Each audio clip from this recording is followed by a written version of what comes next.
ರಾಜ್ಯದ ಎಲ್ಲ ಮಹಿಳೆಯರಿಗೆ ಗೃಹಲಕ್ಷ್ಮಿ ಯೋಜನೆ ಕುರಿತಂತೆ ಗುಡ್ ನ್ಯೂಸ್ ಕೊಟ್ಟ ಸಿಎಂ ಸಿದ್ದರಾಮಯ್ಯನವರು ಕರ್ನಾಟಕದ ಎಲ್ಲ ಜಿಲ್ಲಾಧಿಕಾರಿಗಳಿಗೆ ಸಿಎಂ ಸಿದ್ದರಾಮಯ್ಯನವರಿಂದ ಆದೇಶ. ಏನಿದು ಮಾಹಿತಿ ನೋಡೋಣ.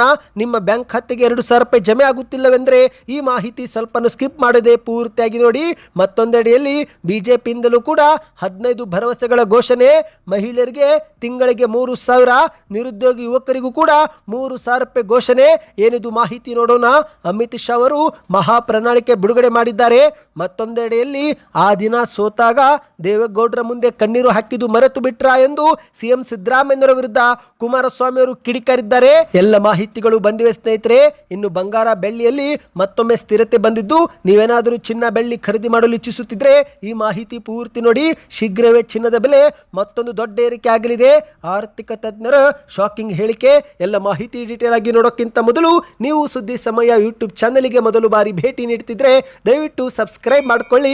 ಪಕ್ಕದಲ್ಲಿ ಕಾಣಿಸೋ ಗಂಟೆ ಒತ್ತಿ. ಇದರಿಂದ ರಾಜ್ಯದ ಮಾಹಿತಿಗಳು ನಿಮಗೆ ಸಿಗುತ್ತವೆ.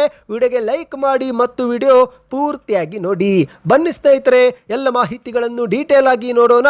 ನೀವು ಕೂಡ ಗೃಹಲಕ್ಷ್ಮಿ ಯೋಜನೆ ಫಲಾನುಭವಿಗಳಾಗಿದ್ರೆ ಈಗಲೇ ಕಮೆಂಟ್ ನಲ್ಲಿ ಗುಡ್ ನ್ಯೂಸ್ ಎಂದು ಕಮೆಂಟ್ ಮಾಡಿ. ಯಾಕಂದ್ರೆ ಮುಖ್ಯಮಂತ್ರಿ ಸಿದ್ದರಾಮಯ್ಯನವರು ಗೃಹಲಕ್ಷ್ಮಿ ಯೋಜನೆ ಕುರಿತಂತೆ ಒಂದು ಹೊಸ ಆದೇಶ ಹೊರಡಿಸಿದ್ದು ರಾಜ್ಯದ ಎಲ್ಲಾ ಡಿಸಿಗಳಿಗೆ ಖಡಕ್ ಸೂಚನೆ ಕೊಡಲಾಗಿದೆ. ಹೌದು, ಇತ್ತೀಚಿನ ದಿನಗಳಲ್ಲಿ ಕಾಂಗ್ರೆಸ್ ಸರ್ಕಾರ ಅತಿ ವೇಗವಾಗಿ ಬಾಕಿ ಕಂತುಗಳನ್ನು ಹಂತ ಹಂತವಾಗಿ ಜಮೆ ಮಾಡ್ತಾ ಇದೆ. ಹೌದು ಸ್ನೇಹಿತರೆ, ಜನವರಿಯಲ್ಲಿ 24ನೇ ಕಂತು ಹಾಕಿದ್ದಂತ ಸರ್ಕಾರ ಫೆಬ್ರವರಿಯಲ್ಲಿ 25, 26ನೇ ಕಂತು ಮತ್ತು ಮಾರ್ಚ್ ತಿಂಗಳಲ್ಲಿ 27, 28ನೇ ಕಂತು, ಇದೀಗ ಏಪ್ರಿಲ್ ತಿಂಗಳಲ್ಲಿ 29ನೇ ಕಂತು ಕೂಡ ಬಿಡುಗಡೆ ಪ್ರಕ್ರಿಯೆ ಆರಂಭವಾಗಿದೆ.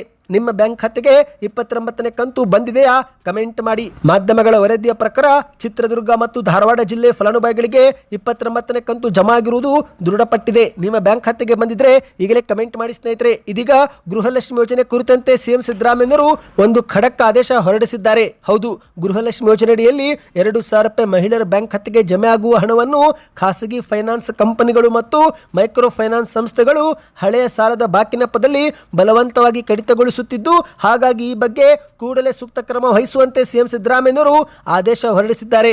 ಹೌದು, ಅಗತ್ಯ ಕ್ರಮ ತೆಗೆದುಕೊಳ್ಳಲು ಸರ್ಕಾರದ ಮುಖ್ಯ ಕಾರ್ಯದರ್ಶಿಗಳಿಗೆ ಮತ್ತು ಜಿಲ್ಲಾಧಿಕಾರಿಗಳಿಗೆ ಸೂಚನೆ ಕೊಡಲಾಗಿದೆ ಸ್ನೇಹಿತರೆ. ಇತ್ತೀಚೆಗೆ ಗೃಹಲಕ್ಷ್ಮಿ ಯೋಜನೆ ಹಣವನ್ನು ಖಾಸಗಿ ಫೈನಾನ್ಸ್ ಕಂಪನಿಯವರು ಮತ್ತು ಇತರೆ ಫೈನಾನ್ಸ್ ಸಂಸ್ಥೆಯವರು ಗೊತ್ತಿಲ್ಲದಂತೆ ಫಲಾನುಭವಿಗಳ ಬ್ಯಾಂಕ್ ಖಾತೆಯಿಂದ ಕಡಿತ ಮಾಡಿಕೊಳ್ಳುತ್ತಿದ್ದಾರೆ ಎಂದು ಗ್ಯಾರಂಟಿ ಉಪಾಧ್ಯಕ್ಷರಾಗಿರುವ ದಿನೇಶ್ ಗುಳಿಗೌಡ ಅವರು ಮುಖ್ಯಮಂತ್ರಿ ಮತ್ತು ಉಪಮುಖ್ಯಮಂತ್ರಿಯವರಿಗೆ ಪತ್ರ ಬರೆದು ಗಮನ ತಂದಿದ್ರು. ಇದೇ ಒಂದು ಪತ್ರ ಓದಿದಂತ ಸಿಎಂ ಸಿದ್ದರಾಮಯ್ಯನವರು ಈಗ ತಕ್ಷಣವೇ ಕ್ರಮ ತೆಗೆದುಕೊಳ್ಳುವಂತೆ ರಾಜ್ಯದ ಎಲ್ಲಾ ಜಿಲ್ಲಾ ಪಂಚಾಯತಿ ಸಿಇಒಗಳಿಗೆ ಮತ್ತು ಜಿಲ್ಲಾಧಿಕಾರಿಗಳಿಗೆ ಸೂಚನೆಯನ್ನ ಕೊಟ್ಟಿದ್ದಾರೆ. ಅಂದ್ರೆ ಸ್ನೇಹಿತರೆ, ಜಮೆ ಮಾಡುವಂತ 2,000 ರೂಪಾಯಿ ಹಣ ಫಲಾನುಭವಿಗಳ ಕೈಗೆ ತಲುಪಬೇಕು. ಯಾರು ಕೂಡ ಬಡ್ಡಿಯ ನೆಪದಲ್ಲಿ ಹಣವನ್ನು ಬಲವಂತವಾಗಿ ಕಡಿತಗೊಳಿಸುವಂತಿಲ್ಲ.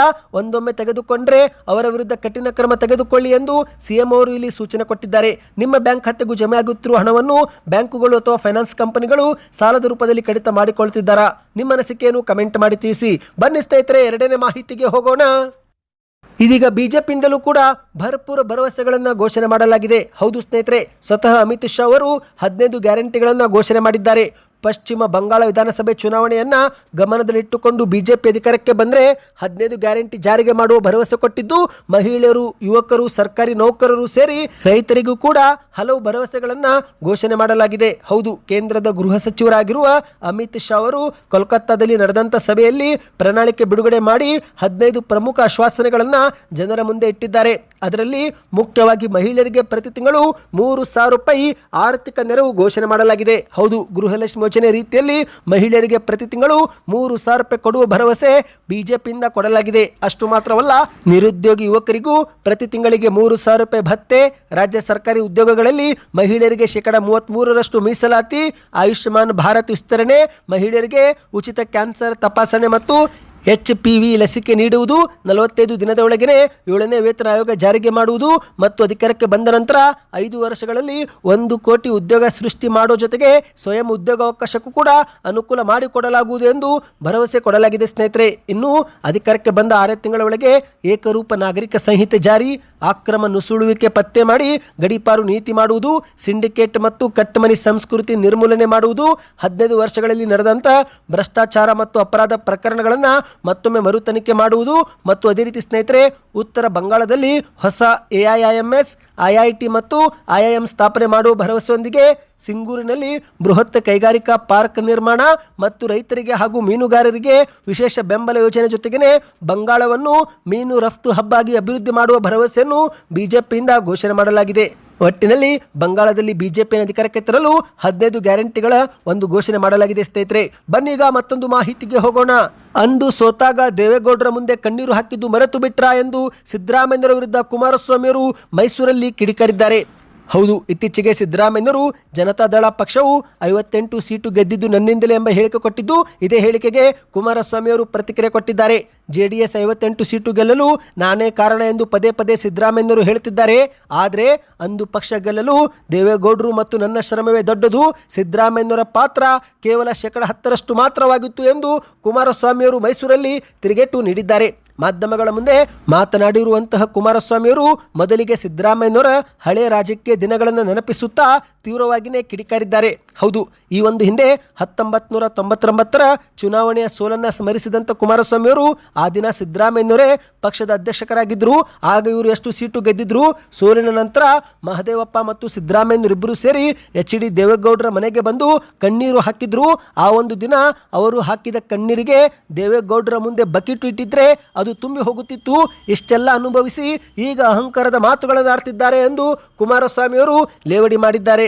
ಸಿದ್ದರಾಮಯ್ಯನವರಿಗೆ ಸೋತಾಗ ಧೈರ್ಯ ತುಂಬಿದ್ದೇ ದೇವೇಗೌಡರು ಎಂದು ಮಾಧ್ಯಮಗಳ ಮುಂದೆ ತಿಳಿಸಿದ್ದಾರೆ. ಹೌದು, ಚುನಾವಣೆಯಲ್ಲಿ ಸೋಲು ಗೆಲುವು ಸಹಜ. 1999ರಲ್ಲಿ ದೇವೇಗೌಡರು, ನಾನು, ರೇವಣ್ಣ ಸೇರಿದಂತೆ ಎಲ್ಲರೂ ಕೂಡ ಸೋತಿದ್ದೆವು. ಆದರೆ ನಾವ್ಯಾರೂ ಕೂಡ ರಾಜಕೀಯ ಬೇಡ ಎಂದು ಕಣ್ಣೀರು ಹಾಕಿರಲಿಲ್ಲ. ಆದರೆ ಸಿದ್ದರಾಮಯ್ಯರು ಕಣ್ಣೀರು ಹಾಕಿದ್ರು. ಆಗ ದೇವೇಗೌಡರು ಹೆದರಬೇಡಿ, ಪಕ್ಷ ಕಟ್ಟೋಣ, ನಡೀರಿ, ನಾನಿದ್ದೇನೆ ಎಂದು ಧೈರ್ಯ ತುಂಬಿದ್ರು. ಈ ಹಳೆಯ ವಿಚಾರಗಳನ್ನು ಸಿದ್ದರಾಮಯ್ಯರು ಒಮ್ಮೆ ನೆನಪು ಮಾಡಿಕೊಂಡ್ರೆ ಒಳ್ಳೆಯದು ಎಂದು ಕುಮಾರಸ್ವಾಮಿಯವರು ಕಿಡಿಕಾರಿದ್ದಾರೆ. ಇದೇ ನಡುವೆ JDS ಕುಟುಂಬ ರಾಜಕಾರಣ ಎಂದಿರುವ ಸಿದ್ದರಾಮಯ್ಯರ ಹೇಳಿಕೆಗೆ ತಿರುಗೇಟು ಕೊಟ್ಟಂತ ಕುಮಾರಸ್ವಾಮಿಯವರು ತಮ್ಮ ಮಗನನ್ನು ರಾಜಕೀಯಕ್ಕೆ ತಂದು ವಸೂಲಿಗೆ ಬಿಟ್ಟಿರೋ ನಿಮಗೆ ನಮ್ಮ ಬಗ್ಗೆ ಮಾತನಾಡುವ ನೈತಿಕತೆ ಇಲ್ಲ, ತಾಕತ್ತಿದ್ರೆ ಕಾಂಗ್ರೆಸ್ ಬಿಟ್ಟು ಸ್ವಂತ ಪಕ್ಷ ಕಟ್ಟಿ 5 ಸೀಟು ಗೆದ್ದು ತೋರಿಸಿ ಎಂದು ಕುಮಾರಸ್ವಾಮಿಯವರು ಸವಾಲು ಹಾಕಿದ್ದಾರೆ. ಇದೇ ಮಧ್ಯೆ ಸ್ನೇಹಿತರೆ, ಸಿದ್ದರಾಮಯ್ಯರು CM ಆಗಿರುವುದಕ್ಕೆ ಅವರ ಪಕ್ಷದವರಿಗೇನೆ ಹೊಟ್ಟೆ ಕಿಚ್ಚು ಎಂದು ಶಾಕಿಂಗ್ ಹೇಳಿಕೆ ಒಂದು ಕೊಟ್ಟಿದ್ದಾರೆ. ಹೌದು, ಸಿದ್ದರಾಮಯ್ಯರು CM ಆಗಿ ಅಧಿಕಾರದಲ್ಲಿ ಇರುವುದಕ್ಕೆ ನಮಗೇನು ಹೊಟ್ಟೆನೂ ಇಲ್ಲ, ಬದಲಿಗೆ ಕಾಂಗ್ರೆಸ್ ಪಕ್ಷದ ಒಳಗಿನವರಿಗೇನೆ ಅವರ ಮೇಲೆ ವಿಪರೀತ ಹೊಟ್ಟೆ ಕಿಚ್ಚಿದೆ. ಇಂದು ಕರ್ನಾಟಕದಲ್ಲಿ ಸಿದ್ದರಾಮಯ್ಯರು CM ಆಗಿರುವುದು ಅವರ ಪಕ್ಷದಲ್ಲಿ ಅನೇಕರಿಗೆ ನುಂಗಲಾರದ ತುತ್ತಾಗಿದೆ.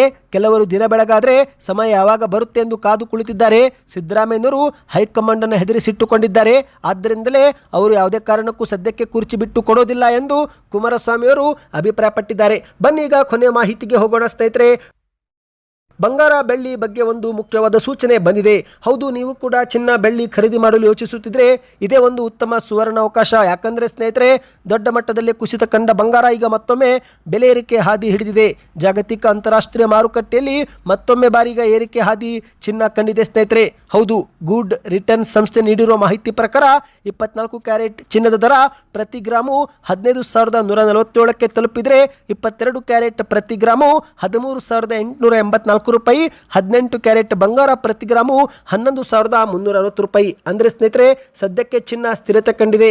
ನಿನ್ನೆಗೆ ಹೋಲಿಕೆ ಮಾಡಿದರೆ ಪ್ರತಿ ಗ್ರಾಮ್ನಲ್ಲಿ ಕೇವಲ ಬಂಗಾರ 1 ರೂಪಾಯಿ ಮಾತ್ರ ಇಳಿಕೆ ಆಗಿದೆ. ಅಂದರೆ ಸ್ನೇಹಿತರೆ, ಇಲ್ಲಿ ಅಭಿಪ್ರಾಯ ಏನಂದರೆ, ಚಿನ್ನ ತಜ್ಞರು ಏನು ಹೇಳ್ತಾರೆ ಅಂದರೆ, ಯಾವಾಗ ಚಿನ್ನ ಬೆಳ್ಳಿ ಸ್ಥಿರತೆ ಕಾಣುತ್ತೋ ಆ ಒಂದು ಸಮಯದಲ್ಲಿ ಮತ್ತೊಂದು ದೊಡ್ಡ ಮಟ್ಟದ ಏರಿಕೆ ಕಾಣುತ್ತೆ ಎಂದು ಇಲ್ಲಿ ಚಿನ್ನ ತಜ್ಞರು ಇಲ್ಲಿ ಹೇಳಿಕೆ ಕೊಟ್ಟಿರುವಂಥದ್ದು. ಈಗ ಚಿನ್ನ ಮತ್ತೊಂದು ಬಾರಿ ಸ್ಥಿರತೆ ಕಂಡಿದೆ ಸ್ನೇಹಿತರೆ. ಅಂದರೆ 10 ಗ್ರಾಮ್ ಬಂಗಾರ ಈಗ 1,51,470 ರೂಪಾಯಿ, 22 ಕ್ಯಾರೆಟ್ 10 ಗ್ರಾಮ್ ಬಂಗಾರ 1,38,840 ರೂಪಾಯಿ, 18 ಕ್ಯಾರೆಟ್ 10 ಗ್ರಾಮ್ ಬಂಗಾರ 1,13,600 ರೂಪಾಯಿ. ಇನ್ನು ಬೆಳ್ಳಿ ಬಗ್ಗೆ ನೋಡುವುದಾದ್ರೆ ಪ್ರತಿ ಗ್ರಾಮ್ ಬೆಳ್ಳಿ 255 ರೂಪಾಯಿ ಸ್ನೇಹಿತರೆ. 10 ಗ್ರಾಮ್ಗೆ 2,550, 100 ಗ್ರಾಮ್ಗೆ 25,500, 1 kg ಬೆಳ್ಳಿ 2,55,000 ರೂಪಾಯಿ ಆಗಿದೆ ಸ್ನೇಹಿತರೆ. ನೀವೇನಾದರೂ ಚಿನ್ನ ಬೆಳ್ಳಿ ಖರೀದಿ ಮಾಡಲು ಯೋಚಿಸುತ್ತಿದ್ರೆ ಇದೊಂದು ಸುವರ್ಣ ಅವಕಾಶ. ಯಾಕಂದ್ರೆ ಮತ್ತೊಂದು ಚಿನ್ನ ಈಗ ಮತ್ತೊಮ್ಮೆ ಏರಿಕೆಯಾಗಿ 1,80,000 ರೂಪಾಯಿಗೆ ಬರಬಹುದು ಎಂದು ಅಭಿಪ್ರಾಯ ಪಡಲಾಗಿದೆ. ಆದರೆ ಮಾರುಕಟ್ಟೆ ಏರಿಳಿತ ಯಾವಾಗ 1,80,000 ಆಗುತ್ತೆ ಎಂದು ಊಹಿಸಲು ಸಾಧ್ಯವಾಗುವುದಿಲ್ಲ. ಆದರೆ ಸ್ನೇಹಿತರೆ ನೋಡಿ, 1,38,000 ರೂಪಾಯಿಗೆ ಚಿನ್ನ ಕುಸಿದಿತ್ತು. ಈಗ ನೋಡುತ್ತಿದ್ದಂತೆ ಮತ್ತೊಂದು ಬಾರಿ 1,51,000ಕ್ಕೆ ಬಂದಿದೆ. ಇಲ್ಲಿಂದ ಏರಿಕೆ ಆದರೆ 1,80,000 ರೂಪಾಯಿಗೆ ಬರಬಹುದು ಎಂದು ಊಹಿಸಲಾಗಿದೆ. ನಿಮ್ಮ ಪ್ರಕಾರ ಚಿನ್ನ ಕುಸಿಯಬೇಕು, ಏರಿಕೆ ಆಗಬೇಕು? ನಿಮ್ಮ ಅನಿಸಿಕೆಗಳನ್ನು ಕಮೆಂಟ್ ಮಾಡ್ತಾ ಚಾನಲ್ಗೆ ಸಬ್ಸ್ಕ್ರೈಬ್ ಮಾಡ್ಕೊಳ್ಳಿ.